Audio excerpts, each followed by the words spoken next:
you think you know them. Those towering symbols of history etched onto postcards and, well, ingrained in our collective memory. They stand there, these immutable giants, constant reminders of epochs gone by. But what if I told you that many of the world's most iconic monuments are actually hiding secrets, sometimes right beneath their very foundations, or, in some cases, right on their surfaces in plain sight, just waiting for a curious eye? Get ready to have your foundational understanding of history completely, wonderfully re-examined. It's absolutely true. These aren't just static structures, fixed in time for our admiration as if they were born fully formed and unchanging. They are dynamic testaments to human ambition, to grand design, sure, but also to unexpected errors, to evolving purposes, and, well, to the relentless march of time. They whisper stories not just of their grand initial purpose, but of their quirky beginnings, their surprising transformations, and even their outright flaws. Our mission today is to take a deep dive into the surprising, the bizarre, and sometimes the downright ridiculous facts that will completely change how you see the past. It really makes these stone giants feel more alive, more relatable than ever before. Absolutely. For you, our dedicated listener, we're armed with a stack of fascinating sources today, pulling back the curtain on 20 facts about monuments you thought you knew. Get ready to question everything, because we're about to uncover hidden rooms, forgotten colors, ancient typos, and even centuries of unexpected repurposing.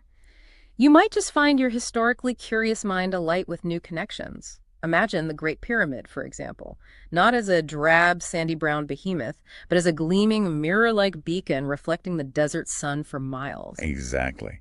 Or the Sphinx, not just a head and paws, but a complete, powerful creature with a detail most photographs simply don't capture. Right. It's about peeling back the layers of popular perception and looking at these structures with fresh eyes, armed with a little more context and, frankly, a lot more detail than the average tourist pamphlet provides. Definitely. We tend to freeze these monuments in the state. We primarily see them, in photos or movies. But their lives, much like ours, have unfolded over centuries, marked by change, adaptation, and unforeseen events. They've lived countless lives beyond their initial construction, and we're going to explore some of the most surprising ones today. That's precisely what we're aiming for. So what's the one monument you think you know inside and out? Hold that thought, because by the end of this deep dive, you might see it through entirely new eyes. Think of the Statue of Liberty, for instance, a powerful symbol of freedom and welcome. Right, of course. But what if its initial practical role was something entirely different and, well, frankly, not even particularly successful? We're going to dive into all those surprising twists and turns that make history so incredibly captivating. Let's begin this deep dive with a fact that will quite literally change the colors of history in your mind. Okay, let's unpack this with a revelation that will truly change how you visualize one of the world's most recognizable structures. When you picture the Eiffel Tower, what color comes to mind? Likely that deep reddish brown, the Eiffel Tower brown, that's so ubiquitous now, right?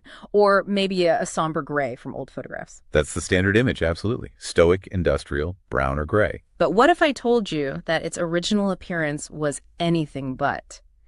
Our first stop reveals a shocking hue, a vibrancy that might make you question every black and white photograph you've ever seen of old Paris. It's a truly fascinating starting point because it immediately challenges our preconceived notions.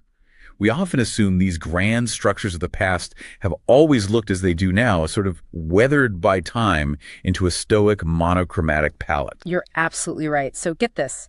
The Eiffel Tower's changing wardrobe. Before its current iconic iron gray, that Parisian landmark, when it debuted for the 1889 Exposition Universelle, it was painted a bright, almost shocking yellow ochre. Yellow.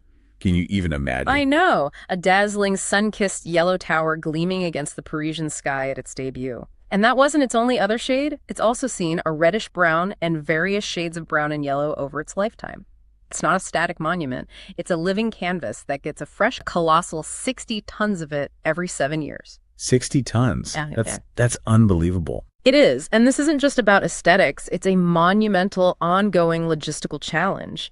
It requires a team of, I think, 50 painters working for 18 months, often by hand, dangling up there, to cover every single inch. What's fascinating here is how our modern perception of historical landmarks is often just a snapshot in time, not a complete timeline of their existence.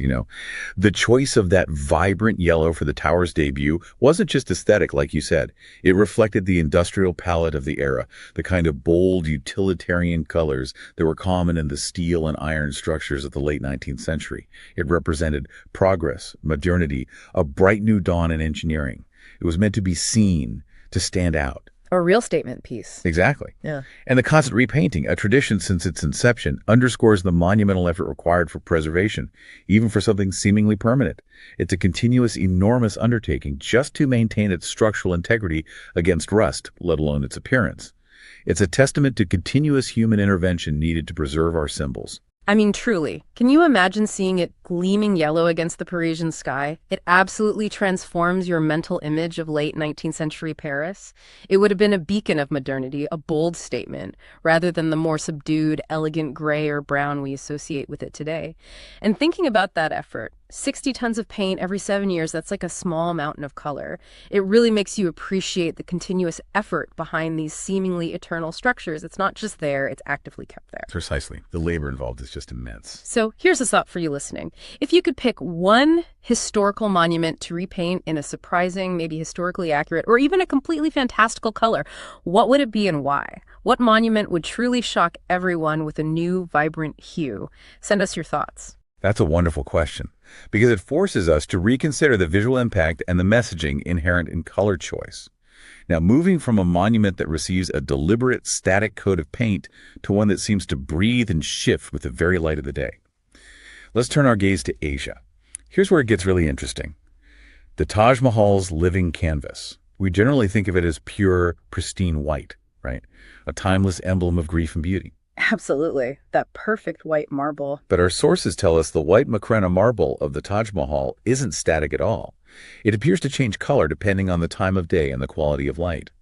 It shifts from a delicate, soft, pinkish hue in the early morning light to a dazzling, brilliant white at noon when the sun is high, and then it morphs into a warm, golden glow at sunset. Wow. Pink, white, gold, all in one day. And that's not all. Under a full moon, it even takes on a shimmering, ethereal silver quality. It's like the building itself is alive, reacting to its environment in a truly magical way. So it's not just one color. It's a symphony of shades dictated by the sun's journey across the sky and even the moon's. A living sculpture constantly reinterpreting itself. That's incredible. It raises an important question, doesn't it? How much of a monument's appearance is intentional design, and how much is a beautiful, almost serendipitous result of natural phenomena? In the case of the Taj Mahal, the architects undoubtedly understood the unique properties of the white Makrana marble. It's known for its translucence and its ability to reflect light in unusual ways. They harnessed this natural property, making the structure a truly dynamic experience rather than a static one. It's a masterpiece designed to be viewed at different moments, offering a unique visual spectacle with the sun's journey, inviting contemplation and wonder. So they knew it would do this. They planned for it. It strongly suggests an incredible forethought, yes. A desire for the monument to offer a continuous, evolving experience rather than a singular fixed view. It encourages visitors to return at different times, finding new beauty each time, truly immersing themselves in its changing splendor. It's not just a structure, it's an experience that unfolds over time, a deliberate play of light and shadow, highlighting its delicate carvings and majestic form, embodying a sense of impermanence with impermanence. What an incredible testament to the builder's understanding of materials, light, and, well, human perception. It's architecture designed to interact with nature itself. Now, prepare to shatter another mental image, and this one takes us back much, much further in time. We think of Stonehenge as this ancient stoic gray circle, maybe perpetually shrouded in mist, a mysterious, somber place. That's the postcard image, isn't it? Very much so. Ancient, gray, mysterious. But it had a surprisingly vibrant party trick. Stonehenge's vibrant past is something most of us have never even begun to consider. Recent archaeological discoveries, things like traces of pigment found on stone fragments, suggest that some of the massive sarsen stones, and maybe even the smaller blue stones at Stonehenge, were once painted. Painted Stonehenge. Yes, painted with bright colors, possibly red ochre, white chalk, or even blue pigments derived from minerals, perhaps. This would have made it far more vivid, dramatic, and ceremonial than its current weathered appearance suggests. Wow. Okay, if we connect this to the bigger picture, This fundamentally challenges our modern, often monochromatic view of ancient history. We tend to project our contemporary aesthetic sensibilities onto ancient peoples, assuming their monumental structures were always as drab and gray as they appear today after millennia of exposure. We think ancient equals gray. Exactly. But this discovery suggests a more vibrant, perhaps even dramatic and visually striking, ritualistic use of color in ancient structures. It wasn't just about the massive stones standing in a circle. It was about creating an immersive and awe-inspiring experience. An experience amplified by visual elements that we've long forgotten. It transforms our understanding of how these sites might have been used for grand ceremonies, perhaps for astronomical alignments, or for religious rituals.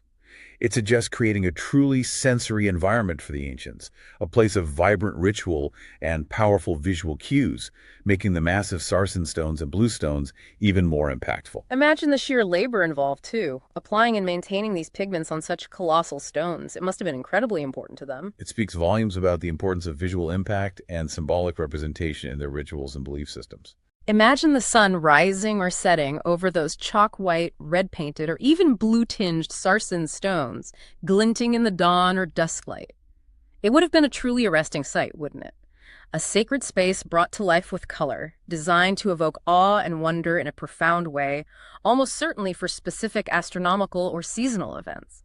It forces us to reconsider the entire atmosphere and purpose of these prehistoric sites. Completely changes the mental picture, from somber stones to a vibrant ritual center. Now, from ancient paint jobs to more modern, yet equally surprising, color shifts that tell a very different kind of story. A story written in stone, but not intentionally. Let's look at the Washington Monument's mid-construction identity crisis. Oh yes, this is a fascinating one. Not a deliberate color choice, but a historical accident made visible. Exactly. This isn't just a fun fact, it's a visible scar, a historical marker embedded directly into the stone itself, telling a story of national upheaval. The construction of the Washington Monument was notoriously long and arduous, spanning decades. Crucially, it was paused for over 2 decades, from about 1854 to 1877. A huge gap, mostly due to the American Civil War and the subsequent Reconstruction era, right? But also funding issues, political infighting. All of the above. And when construction finally resumed in 1877, the stone they used for the upper sections came from a different quarry. The original stone was from a quarry near Baltimore, but the later stone came from Maryland and Massachusetts. And the result is, Yeah, you can actually see it. you can. There's a clear and observable color change about 1/3 of the way up the monument. If you look closely, especially on an overcast day when the light is even, you can see the distinct line where the lighter, more weathered original stone meets the slightly darker, subtly different new stone. It tells such a powerful story of interruption, doesn't it? Of national conflict, of resource limitations during a deeply tumultuous period in American history. It's a physical timeline etched into the monument, reflecting the very upheaval it commemorates in its own way. It's a tangible reminder that even grand national symbols are subject to the forces of history and human events, bearing the marks of their creation and the eras they lived through. It makes it feel less like a monolithic, perfect object and more like something that carries its history visibly. So what does this all mean for a monument like the Washington Monument? It's a subtle detail, almost a secret, but once you know it, you can't unsee it. It adds a layer of unexpected humanity to what feels like such an unyielding, perfect structure. It's a silent testament to the nation's struggles and its eventual return to unity, all visible in the very material of its construction. Have you ever noticed this subtle color shift when looking at it? What other hidden scars or details on monuments might tell an unexpected story, if only you knew what to look for? It encourages us to observe more closely, doesn't it? To see monuments not just as finished products, but as ongoing narratives etched in stone. Absolutely. And speaking of structures whose appearances dramatically changed from their original intent, often due to the ravages of time and human actions, let's cast our minds back to the ancient world, to a monument whose original radiance is almost unimaginable today. Oh, I think I know where you're going with this. The pyramids. Exactly. When you picture the pyramids of Giza, what do you see? Likely the rough, sand-colored, somewhat eroded stone we see today, right? Majestic, but weathered. Yes, ancient, massive, sandy brown. But prepare for a transformation that truly blew my mind when I first learned about it. The pyramid's original radiance was truly spectacular, far beyond what we witness now. The Great Pyramid, and likely the others nearby, was once covered in an outer casing of highly polished, gleaming white Tura limestone. Polished white limestone, covering the entire pyramid. The entire thing. These casing stones were fitted with incredible precision, so smoothly that they formed a virtually seamless mirror-like surface. Just imagine that. A shimmering, almost blindingly bright pyramid against the golden desert sky and the blue Nile. It's an image so far removed from what we perceive today.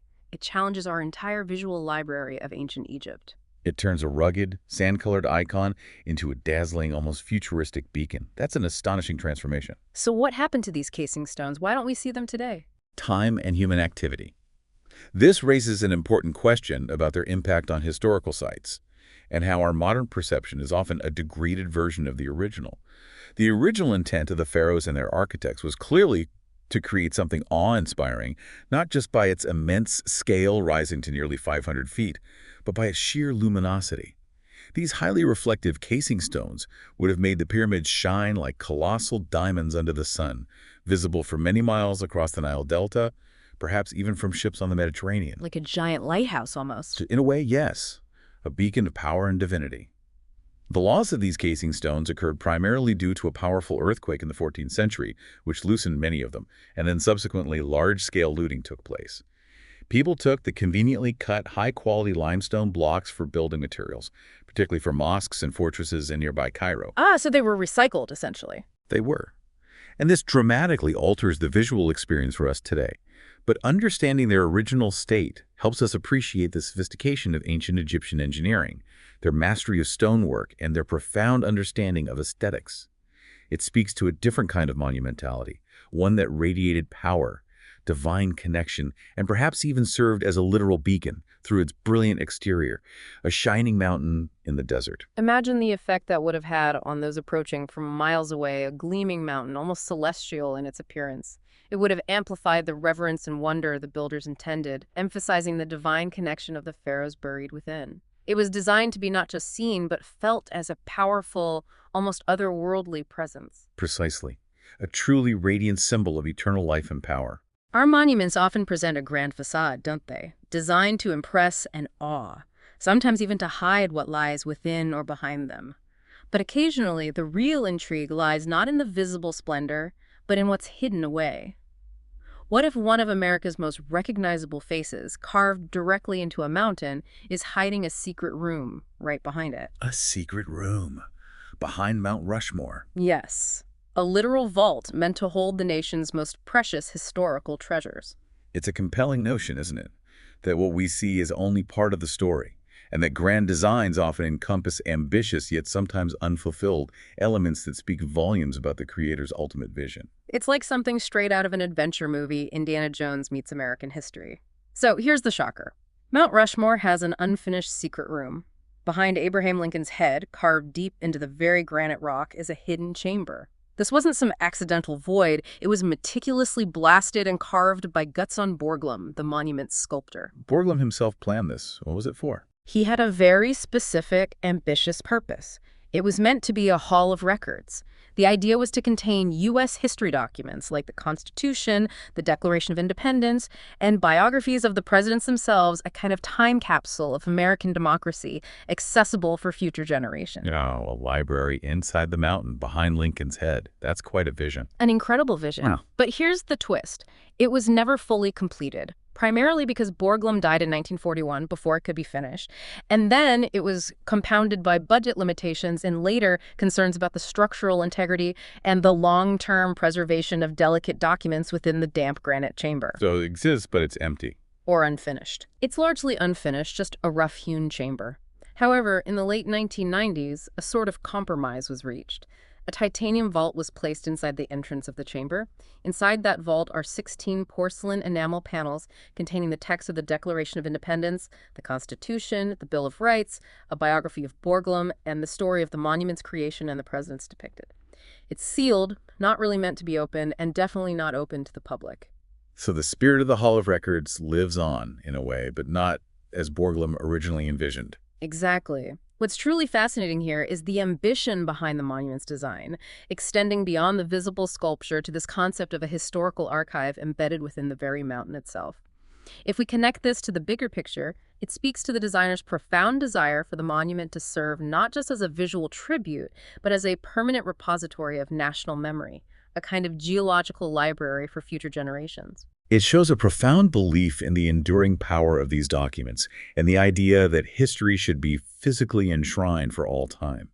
The fact it wasn't fully completed due to Borglum's death and then budget and safety constraints. Well, it's a very human element in such a grand and audacious project, isn't it? It reminds us that even the most monumental aspirations are subject to real-world limitations and the unpredictable nature of life itself. It really does. And on that note, the secret room isn't the only hidden or unfulfilled aspect of Mount Rushmore that often goes unnoticed. The mountain itself holds a grander, unfulfilled vision. Ah, you mean the original plan for the figures themselves? Precisely. Yeah. Mount Rushmore was supposed to show full bodies, or at least the president's torsos down to their waists, not just their iconic heads. Borglum envisioned the figures rising more fully from the mountain, from the waist up, giving them even more grandeur and context. That would have been even more monumental. Why didn't that happen? Same old story, really. Funding ran out. The project, which lasted 14 years, was always a scramble for funds, especially during the Great Depression years. What we see today, those magnificent heads, is only about 30% of the original, vastly grander vision. 30%. That really puts it in perspective. It raises an important question. How often do the iconic images we hold of monuments represent a compromised or incomplete version of their creators' initial dreams? It reminds us that even the grandest projects, fueled by artistic vision and national pride, are subject to real-world limitations, financial, logistical, even geological. The vision was to create a monumental portrait that felt more complete, more integrated with the rock, perhaps even including text or details about their achievements carved below them. And the truncated figures we see today are a silent testament to the very practical challenges of monumental sculpture. Even the most dedicated artists sometimes have to yield to the realities of budget, time, and the sheer difficulty of carving on that scale. A subtle reminder of the practical constraints shaping art. Okay, let's switch continents and eras. Hands up if you thought the Great Sphinx of Giza was just a giant head and some paws. I certainly did for the longest time. Most of the iconic photos only show you that front-on view, reinforcing this perception. It's the classic view, the postcard shot, head, shoulders, paws. But apparently it has a secret appendage. The Sphinx has a seldom-seen tail. Though it's rarely shown in popular photos, or often obscured by sand or the angle of the shot, the Great Sphinx of Giza actually has a tail. A tail? Really? Yes, curling around its right haunch, sculpted as part of its complete leonine form. It's a full, crouching lion body under that human head, not just a partial figure sticking out of the sand. This is a wonderful example of how common representations, particularly in popular media, can distort our understanding of the full reality of a monument. The tail, while a subtle detail, completes the leonine form. It adds to the anatomical accuracy and the symbolic power of the creature. It shows a complete, powerful entity, a majestic and fully realized mythological beast, not just a partial figure. That makes it feel more whole, more like a real creature, albeit mythological. Exactly. It reinforces the incredible craftsmanship and comprehensive vision of its ancient builders. They ensured every detail, even those less visible from the front, was meticulously rendered to convey a sense of completeness and strength. It speaks to their deep understanding of anatomy and their commitment to mythological accuracy. So, next time you see a picture of the Sphinx, or better yet, if you visit, see if you can spot its tail. That's a great challenge for everyone listening. What other details might we be missing in familiar images simply because they aren't the focal point or easy to capture? It encourages that closer look, doesn't it? Now, speaking of uncovering buried truths, this next revelation is even more dramatic. It fundamentally changes the image of another iconic site. Oh, I'm intrigued. Go on. For decades, the image of Easter Island has been dominated by those colossal heads, those iconic, enigmatic faces seemingly rising directly from the earth. The moai, right, just giant heads on the hillsides. That's the common image. But that's only part of this story, and a deceptive one at that. Easter Island statues are not just heads. Those giant stone heads, the moai, aren't just heads. Recent archaeological excavations, particularly on the Easter Island Statue Project led by Joanne Van Tilburg, have revealed something incredible. Oh, what did they find? They found that many, if not most, of the moai have full torsos buried beneath the surface, some extending many feet underground. They are complete statues, buried up to their necks or shoulders by centuries of sediment runoff from the slopes above them. Full bodies, buried underground. That's mind-blowing. Isn't it? And what's more, these buried torsos often have intricate carvings on their backs, preserved by the burial.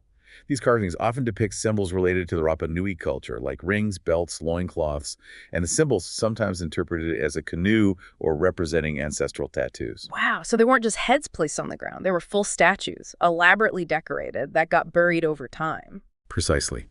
What's truly fascinating here is how archaeological discovery can fundamentally rewrite our understanding of iconic sites, literally unearthing a deeper truth. The revelation of full torsos and intricate carvings changes the entire scale and complexity of these statues. It shifts them from simple busts to fully articulated, highly detailed sculptures that truly rise from the earth. The carvings, often overlooked and now preserved, likely hold further symbolic meaning, connecting the Moai more deeply to the cultural and spiritual practices of the Rapa Nui people. It reminds us that history is often literally buried and waiting to be unearthed, that what we see on the surface is just a fraction of the full story. Absolutely. This discovery deepens the mystery of their purpose and creation, showing an even greater commitment of resources and artistic skill than previously understood. They are far more complex and monumental than we initially imagined, representing an immense feat of engineering and cultural expression. That is just incredible. You see a picture and it tells one story, but the ground beneath tells another entirely different one. It reveals a much grander scale and deeper cultural significance. Okay, from hidden depths to grand, deceptive appearances that were entirely intentional. Ever seen those breathtaking photos of Petra's treasury carved into the rose-red sandstone cliff in Jordan? Oh yes, Al Khazna, absolutely stunning facade. Stunning is the word, and you dream of exploring its vast cavernous interiors, imagining sprawling chambers and hidden passages within, right? Like something out of Indiana Jones and the Last Crusade. That's the expectation, isn't it? That the inside must match the outside. Well, prepare for a dose of reality. Petra's grand yet shallow facade is a masterclass in architectural illusion and priority. Jordan's famous treasury, or El Khazna, looks incredibly grand, intricate, and deep from the outside, with its towering columns and elaborate carvings. But it's mostly a shallow facade. The actual interior is surprisingly small and unadorned. It's basically a single, modest chamber with a couple of smaller side rooms off it. It's believed to have been a royal tomb or perhaps a temple, not some vast palace or treasury. So all that effort, all that artistry was focused almost entirely on the exterior. Pretty much. If we connect this to the bigger picture, it speaks volumes about the power of appearance and perception in monumental architecture, especially in ancient cultures. The Nabateans, who carved Petra over 2,000 years ago, were masters of creating dramatic visual impact. They focused their artistry and engineering prowess almost entirely on the exterior to convey power, wealth, and spiritual significance to those approaching their hidden capital city through the narrow gorge, the Sikh. That makes sense. The entrance had to be impressive.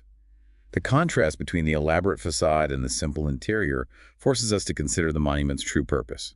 Was it truly for habitation, or more for display, for impressing visitors and trade delegations, for ritualistic entrance or burial? Exactly. This highlights how different cultures prioritize public face versus private utility. It shows a brilliant understanding of how to use visual cues to convey immense importance and mystery, creating a sense of awe that still captivates us today. It's like an incredibly elaborate ancient stage set, isn't it? Where the drama, the impact, the sheer spectacle is all on the outside, designed to make a profound, unforgettable impression on those approaching it, marking their entrance into a sacred or significant space. It's almost like an ancient advertisement, promising more than it delivers on the inside, but the exterior is so stunning, who cares? It makes you wonder how many other ancient structures prioritized outer grandeur over inner utility.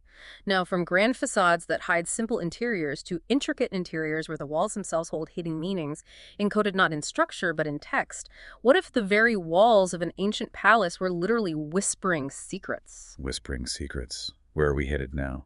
To Granada, Spain, to the stunning Moorish palace and fortress complex, the Alhambra. Its beauty is undeniable, but it's more than just intricate tilework and arches. The Alhambra's whispers in stone are quite literal. You mean the inscriptions? Exactly. The Alhambra has over 10,000 Arabic inscriptions carved into its walls, ceilings, and columns. Some are verses from the Quran, setting a pious tone. Others are elaborate poems praising its beauty or its Nasrid patrons. But there are also riddles, aphorisms, and even more personal hidden messages praising the architects and craftsmen who built it, sometimes tucked away in less obvious places. 10,000 inscriptions. That's a library written on the building itself. It really is. This raises an important question about how art and architecture can serve as a multi-layered repository of knowledge, philosophy, and even personal messages, creating a truly immersive cultural experience. The Alhambra isn't just beautiful, it's a living text written in stone. These inscriptions offer a rich tapestry of cultural, religious, and artistic expression, revealing the intricate worldview of its Nasrid builders and inhabitants. For example, the reputed phrase, "Wala galiba ilala," there is no conqueror but God, is found everywhere, a constant reminder of the ruler's piety and reliance on divine power. Deciphering them must be like unlocking a direct line to the minds of those who built and inhabited the palace, revealing their values, their beliefs, even their humor through riddles and poetic flourishes. It speaks to the layers of meaning embedded in historical sites beyond their structural form, transforming the experience of walking through it from simply observing beautiful architecture to literally reading the walls. It becomes a dynamic intellectual engagement. Imagine walking through a building where every carved detail holds a secret message, where the very arches and courtyards are imbued with poetry, philosophy, and historical records. It makes you want to learn Arabic just to uncover all those layers. What messages, what aspirations, what jokes or insights would you want to write into the walls of a monument if you could, for future generations to discover, thousands of years from now? Something to ponder. Sometimes the truly compelling story of a monument isn't about its perfection, is it? It's about the very human elements that went into its creation, the mistakes made, the long struggles overcome, and the grand narratives that aren't quite what they seem. Absolutely. These imperfections, these visible histories of struggle or miscalculation, often make monuments even more compelling than if they were flawlessly executed. They transform them from idealized symbols into relatable artifacts of human endeavor. And few monuments embody this better or are more famous for a flaw than our next one. It's iconic precisely for being a monumental mistake. Ah, the Leaning Tower of Pisa, surely. You got it. But the story isn't just about the lean itself. It's about centuries of human persistence, engineering ingenuity, and even reversing the mistake in modern times. Let's talk about the Leaning Tower of Pisa, a 199-year mistake in progress. The tower famously took an astonishing 199 years to build, from 1173 to 1372, and it began tilting almost immediately. Just 5 years into construction when it reached the third story. Why did it start leaning so early? Bad foundations. It had a shallow, only 3-meter deep foundation built on soft, unstable ground, a mixture of clay, fine sand, and shells. Just not suitable for supporting such a heavy marble structure. Engineers tried repeatedly to compensate during construction, adjusting the angles of the upper floors, adding heavier materials to one side, but the lean only worsened over the centuries. So they knew it was leaning, but they just kept building for almost 200 years. They did. Yeah. Which is kind of amazing in itself. Today, it still leans by about 4 degrees. But here's the modern twist. Thanks to major stabilization efforts in the 1990s and 2000s, involving counterweights and carefully extracting soil from beneath the higher side, that lean is now stabilized and prevented from worsening. They stopped it from falling over, essentially. Yes, and here's another fascinating detail. Thanks to that restoration work, it's actually slowly straightening itself. It has reversed about 17 inches of its lean over the last couple of decades. A truly remarkable feat of modern engineering managing a medieval problem. That is incredible. So it's not just leaning, it's leaning less. What's truly fascinating here is the sheer audacity and stubbornness of the builders who continued construction for nearly 2 centuries despite a fundamental flaw. If we connect this to the bigger picture, the Leaning Tower of Pisa isn't just an architectural curiosity. Yeah. It's a profound testament to human perseverance and adaptability in the face of engineering challenges. They just wouldn't give up on it. Right. And the ongoing efforts to stabilize and even partially straighten it highlight a continuous dialogue between humanity and its creations, moving from unintended error to deliberate preservation and subtle correction. An active maintenance of a beloved flaw. It's a monument that embodies an ongoing historical narrative of challenge and response, showing how we interact with our own creations over centuries. It makes you wonder how many other structures we see today have hidden fixes or design compromises that are simply less obvious. I mean, 199 years to build something that was flawed from the start, but then continued to be worked on and cherished for centuries, that takes a special kind of dedication. Now, from leaning towers to hidden typos, because even the most revered documents etched into stone for eternity aren't immune to simple human error. Imagine the heart-stopping moment someone spotted that mistake. A typo in stone. Where? In the Lincoln Memorial. Let's look at the Lincoln Memorial's hidden typo. The memorial, completed in 1922, is a profound tribute, right? And inside, carved into the north wall, is the entirety of Lincoln's eloquent second inaugural address. A very powerful speech. Beautifully rendered. Beautifully rendered, mostly. But here's the detail. In that inscription, the word future was originally carved by one of the stone carvers as future, with an E instead of an F. Future. Oh dear, that's awkward. Very awkward. The error was quickly spotted, thankfully, and patched. They carefully infilled the incorrect letter and recarved the correct F. However, if you look very closely, especially with the right lighting conditions, you can still reveal the faint outline of the fix. A ghostly reminder of the human touch. Wow. This raises an important question about the fallibility inherent even in monumental undertakings, doesn't it? Even those intended to be eternally perfect tributes. It's a tiny, almost invisible flaw, easily overlooked by millions of visitors, but it grounds the grand idealism of the memorial in a very human reality. It reminds us that these great works are built by people, with all their imperfections, their momentary lapses. Makes them feel less like they were created by gods and more by skilled but human hands. Exactly. And that the process of creation often involves corrections and adjustments, even when working with something as permanent and unforgiving as stone. It also highlights the painstaking detail involved in monumental carving, where even a single letter error becomes a permanent, albeit subtle, part of the historical record. It really does. It adds a layer of endearing imperfection to something so grand and solemn. Have you ever found a typo in a place you least expected it on a grand plaque, a historical marker? What does it tell you about oversight and the permanence of stone? Now, prepare for another major perception shift. This one fundamentally changes how we understand one of the world's most impressive engineering feats.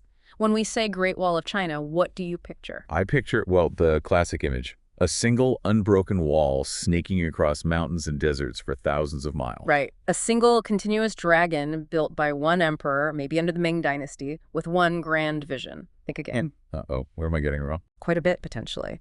What's truly fascinating here is how a simple collective noun, the Great Wall, has created a singular, often misleading image in our minds. The Great Wall of China. Not quite what you imagine.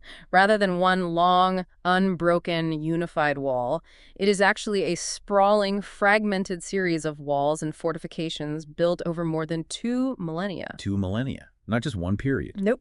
Built by numerous dynasties, starting as early as the 7th century BC through the Ming Dynasty, which ended in 1644 AD.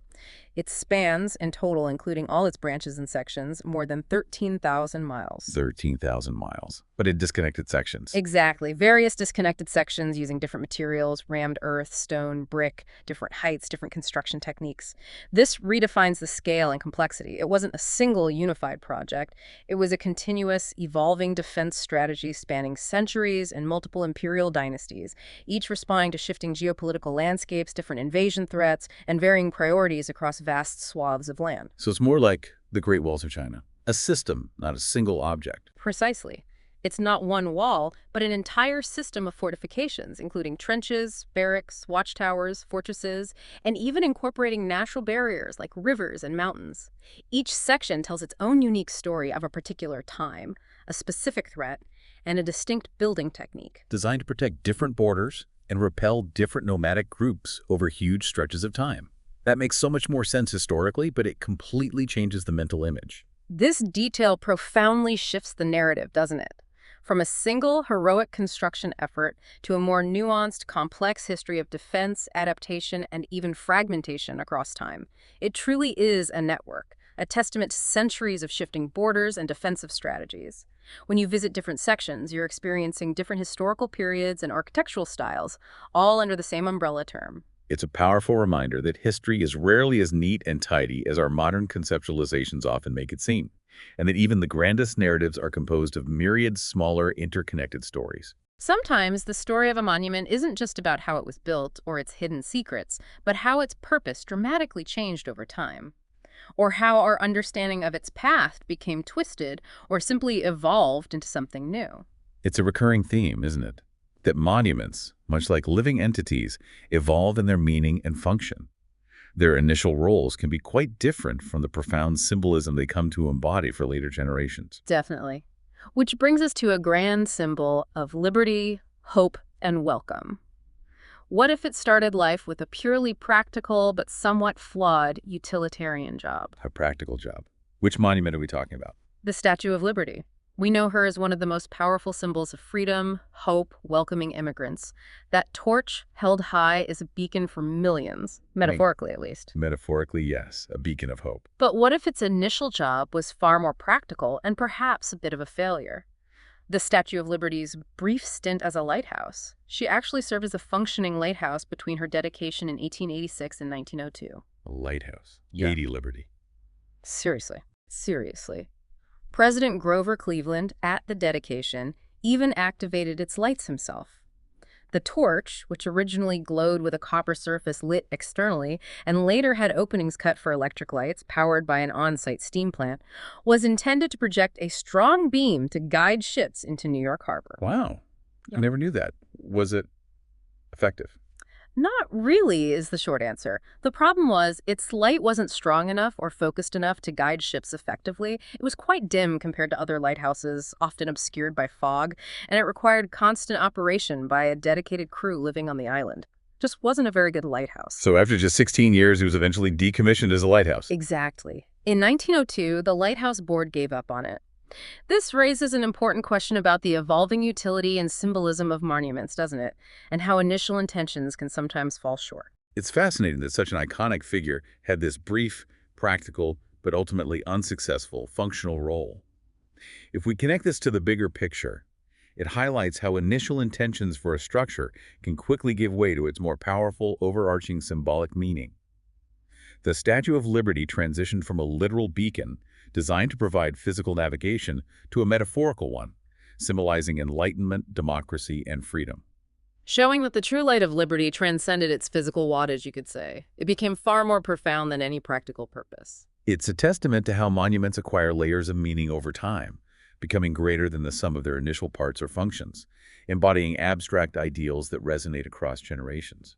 Imagine Lady Liberty shining that weak beam across New York Harbor, a slightly flawed but earnest attempt at practicality.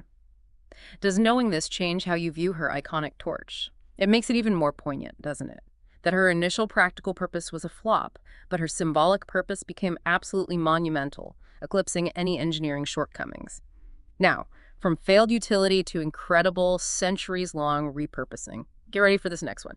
It involves brutal gladiatorial combat, roaring crowds, and then something completely unexpected. Okay, gladiators. That sounds like the Colosseum in Rome. Bingo. But what happened after the gladiators left? From brutal combat to stables and apartments. Talk about repurposing an ancient ruin. This is mind-boggling. In the Colosseum. Yes, it is indeed mind-boggling. We often romanticize ancient ruins as static historical sites, pristine relics to be admired. But their post-glory lives were often far more practical, gritty, and fascinatingly mundane.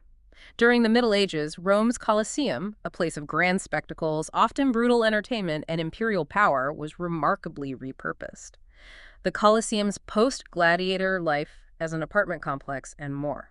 What exactly happened? After the fall of the Western Roman Empire and the decline of gladiatorial games, the last ones were held in the 6th century, the Colosseum fell into disuse and disrepair. But it didn't just sit empty. Locals moved in. They made it their homes centuries after gladiators had fought there. It became a multi-purpose urban center within the city.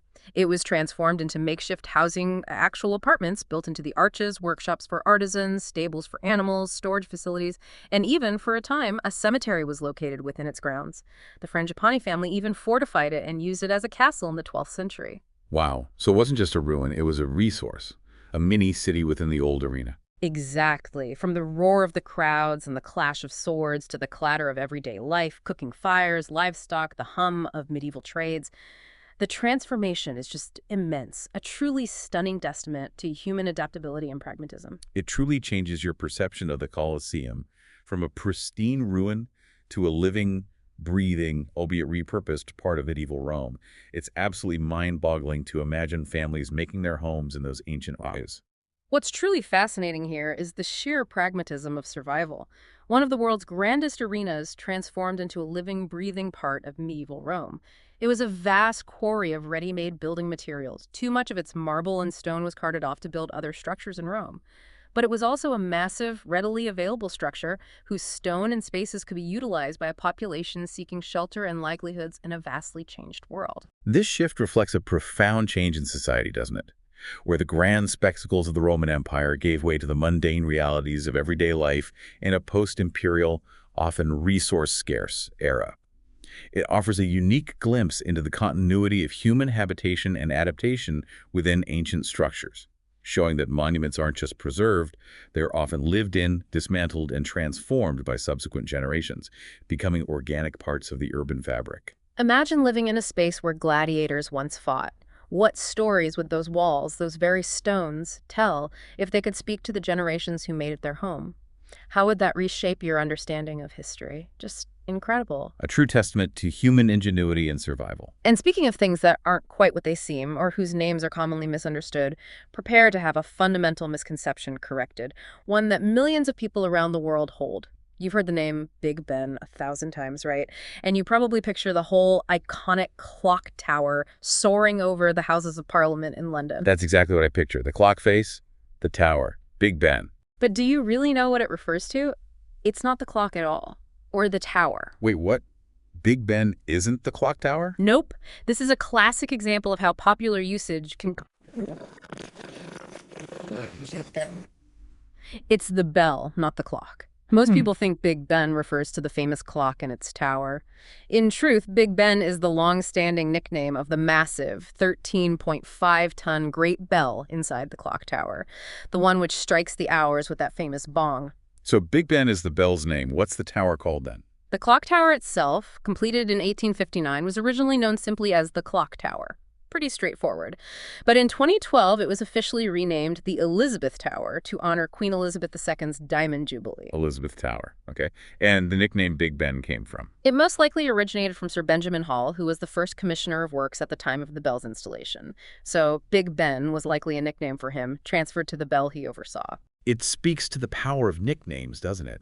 How a prominent, singular feature in this case, the bell's iconic chime, can become synonymous with the entire structure, effectively hijacking its true identity in the public consciousness. It demonstrates the organic, sometimes messy nature of language and popular culture. It also highlights the importance of precise language when discussing historical landmarks and how easily details can get muddled over time through common parlance. It's like calling your entire house the doorbell, just because it makes a distinctive sound. Exactly.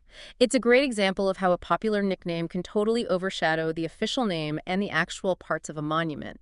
It makes you wonder how many other common terms for landmarks are technically incorrect.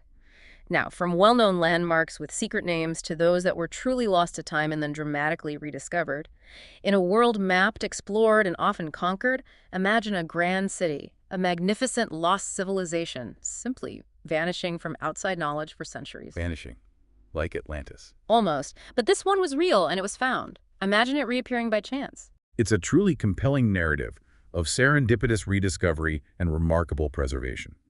Unlike most Incan cities, which were systematically found and often destroyed or repurposed by the Spanish conquistadors in the 16th century. Machu Picchu's story is different. Very different. Machu Picchu's secret survival is quite remarkable. Nestled high in a remote, cloud-shrouded mountain ridge in the Andes of Peru, about 8,000 feet above sea level, it remained hidden from the Spanish and thus from the wider world. It was seemingly untouched, abandoned by the Inca, possibly around the time of the conquest, but never found by the invaders. Exactly. It remained hidden from outsiders until the American historian and explorer Hiram Bingham III, guided by local Quechua farmers who knew of the site, stumbled upon it in 1911. Stumbled upon it? He wasn't even looking for it specifically, was he? He was searching for Vilcabamba, the last Inca capital. That's right. His discovery, though locals knew about it, brought Machu Picchu to global attention, presenting an almost perfectly preserved window into a lost civilization. Machu Picchu wasn't conquered.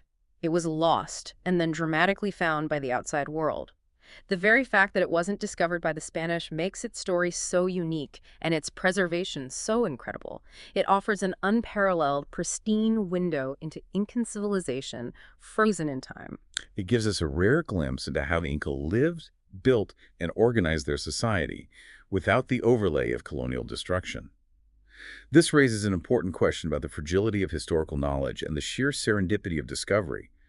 The fact that such a significant Incan city escaped the destructive reach of the conquistadors allowed it to remain remarkably preserved, offering an unparalleled window into their sophisticated engineering, astronomical knowledge, and agricultural genius, like the terracing. It highlights how much of history might remain unwritten, waiting for rediscovery, doesn't it?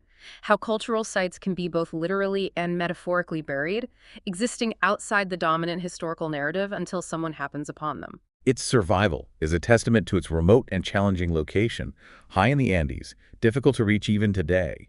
And perhaps, some argue, it suggests intentional efforts by the Inca themselves to keep it hidden, suggesting a deliberate act of concealment to protect their sacred spaces from invaders. What other lost cities, what other incredible pieces of history, what other forgotten narratives might still be hidden from us waiting to be stumbled upon in remote corners of the world? It's a thrilling thought. It really is. Makes you want to grab a map and explorer's hat. Right.